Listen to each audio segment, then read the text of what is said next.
ओम भान्वे नमः। नमस्कार दोस्तों, स्वागत है आपका अपना भक्ति ज्ञान 11 चैनल में। आज की वीडियो में हम श्रवण करेंगे सूरज भगवान की पौराणिक व्रत कथा, जिसे पौष मास में सुनने मात्र से ही आपको इच्छित फल की प्राप्ति होती है।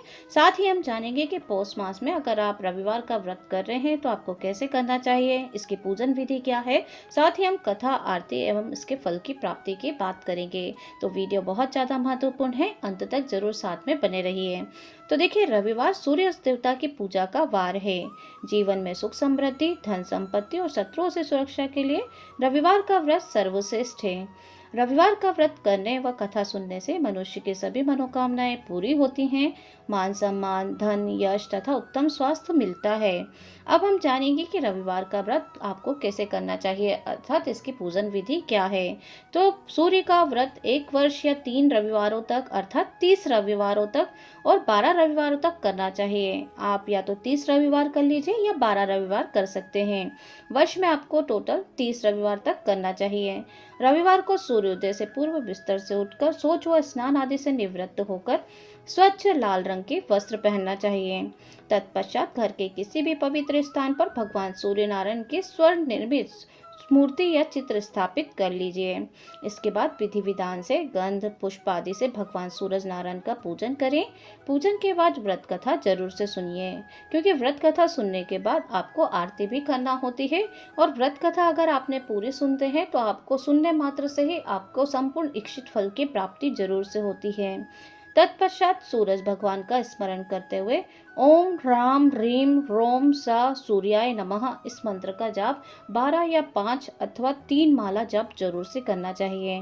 जप के बाद शुद्ध जल, रक्त, चंदन, अक्षत, लाल पुष्प और तुरवा से सूर्य को अर्घ्य जरूर दें।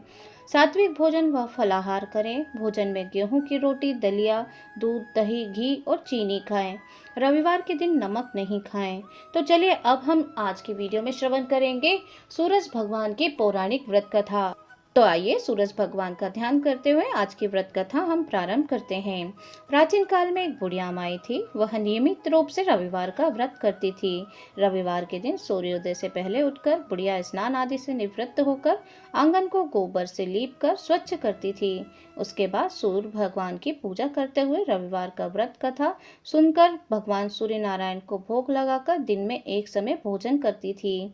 सूर्य भगवान के अनुकंपा से बुढ़िया को घर किसी भी प्रकार की चिंता या कष्ट नहीं था। धीरे धीरे उसका घर धन्य धान्य से भर रहा था।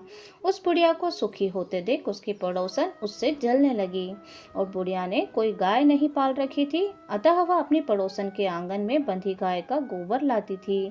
पड़ोसन ने कुछ सोचकर अपनी गाय को घर के भीतर ही बांध दिया।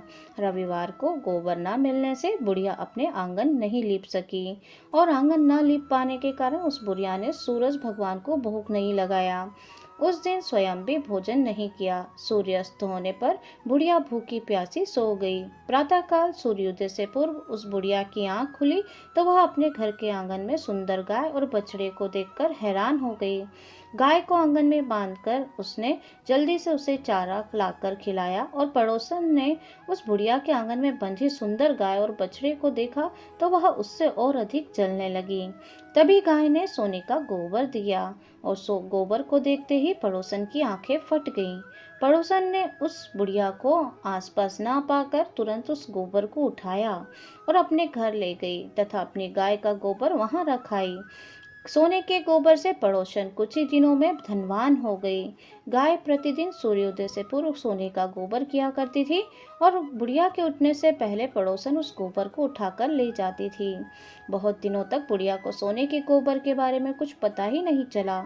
बुढ़िया पहले ही इस तरह रविवार को भगवान सूर्य नारायण का व्रत करती थी और कथा सुनती रही। लेकिन सूर्य भगवान को जब पड़ोसन की चालाकी का पता चला तो उन्होंने तेज आंधी चलाई, और आंधी का प्रकोप देखकर बुढ़िया ने गाय को घर के भीतर बांध दिया। सुबह उठकर बुढ़िया ने सोने का गोबर देखा तो उससे बहुत ही ज्यादा आश्चर्य हुआ। उस दिन के बाद बुढ़िया गाय को घर के भीतर ही बांधने लगी, और सोने के गोबर से बुढ़िया कुछ ही दिनों में बहुत ज्यादा धनवान बन गई।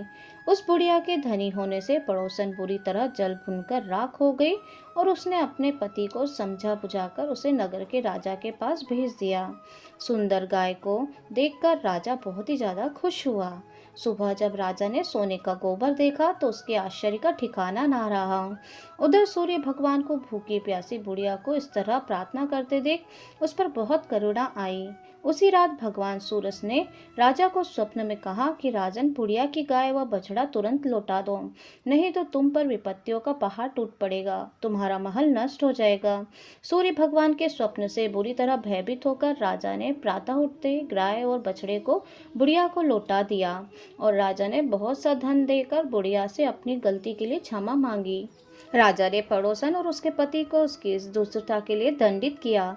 फिर राजा ने पूरे राज्य में घोषणा कराई कि सभी स्त्री पुरुष रविवार का व्रत किया करें। रविवार का व्रत करने से सभी लोगों के घर धन्य धान्य से भर जाएंगे। रास्ते में अर्थात चारों ओर खुशहाली छा गई और स्त्री पुरुष सुखी जीवन यापन करने लगे। सभी लोगों के शारीरिक कष्ट भी दूर हो गए। तो इस तरीके से सूर्य नारायण भगवान की पौराणिक व्रत कथा समाप्त होती है। ओम भास्कराय नमः। तो आपको मैं बता देती हूँ कि अगर आप सूर्य नारायण भगवान को केवल एक लोटा जल चढ़ाते हैं तो आपके जीवन में जो भी परेशानियां हैं या जो भी दुख है वो सारे समाप्त हो जाते हैं और आपको सूर्य नारायण भगवान की कृपा प्राप्त होती है। आप धन्य धान्य से परिपूर्ण होकर आपका निरोगी शरीर बनता है। तो आपको इस पौष मास के रविवार अर्थात कल को इस कथा को जरूर से श्रवण करना चाहिए और मात्र एक लोटा जल चढ़ाकर आप भगवान सूरज को प्रसन्न कर सकते हैं। तो इस खरमास अर्थात खलमास के महीने में पौष मास में आपको जरूर से सूरज नारायण भगवान को एक लोटा जल चढ़ाना चाहिए। अगर आप आपके जीवन में चमत्कार होते देखना चाहते हैं तो मात्र एक लोटा जल आप रविवार को और रोज ही अगर आप नित्य रूप से सूरज देवता को चढ़ाते हैं, अर्पित करते हैं तो आपके जीवन में आप खुशियों का माहौल देख सकते हैं, चमत्कार देख सकते हैं, धन्य धान से आप पूर्ण हो सकते हैं। तो आपको ये जरूर से करना चाहिए। तो उम्मीद है आज का वीडियो आपको पसंद आया होगा, कथा को श्रवण आपने पूरा किया होगा। तो एक लाइक तो बनता है। अगर चैनल पर नए हैं तो सब्सक्राइब कर लीजिए, नोटिफिकेशन बेल को भी ऑन कर लीजिए ताकि जब भी हमारे चैनल पर वीडियो अपलोड होगी तो सबसे पहला नोटिफिकेशन आपको मिल जाएगा। और नित्य सुने जाने वाली पौष मास की पौराणिक कथाओं के वीडियो हमारे चैनल पर अपलोडेड है और भी आने वाले समय में नित्य आपको वीडियो मिलते रहेंगे। तो इसके लिए आप हमारे साथ जुड़े रहिए। साथ ही आप पौराणिक कथाओं को, पौष मास में सुनी जाने वाली कथाओं को जरूर से सुन लीजिए, जिसमें हमने आपको बताया है शास्त्रों के अनुसार खरमास का महीना अर्थात मलमास के महीने को अशुभ क्यों माना जाता है और मलमास की पूरी कहानी हमने आपको इन वीडियो के माध्यम से बताने की कोशिश की है। तो उम्मीद है आप जरूर से हमारे चैनल पर विजिट करेंगे और वीडियो को अंत तक देखेंगे। मिलती हूँ मैं नेक्स्ट वीडियो के साथ, तब तक के लिए जय श्री हरि विष्णु। ओम भास्कराय नमः।